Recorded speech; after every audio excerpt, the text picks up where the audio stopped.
ला परवानगी मिळाली आहे। 4/6/25 रोजी सन्माननीय गृहराज्यमंत्री श्री योगेश कदम साहेब यांच्या दालनात उच्चस्तरीय अधिकारी यांच्यासोबत सदर प्रकरणात बैठक घेऊन मार्गदर्शन करण्यात आले।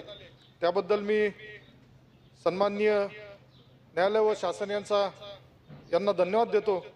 अध्यक्ष महोदय, माझा प्रश्न आहे, MPDA कायद्यानुसार शासनाकडून परताव्याचे वाटप होणे अभिप्रेत आहे। यामध्ये मोठ्या संख्येने महिलांची संख्या सुद्धा आहे, बऱ्याचशा महिला प्रतिनिधी सुद्धा त्यामध्ये आहेत। त्यांची कुठलीही चूक नसताना सुद्धा त्यांना आर्थिक अडचणीला सामोरे जावं लागत आहे। अध्यक्ष महोदय, मैत्री कंपनीच्या सर्व बँक खात्यातील शिल्लक रक्कम शासकीय खात्यात जमा करून घेणार आहात का?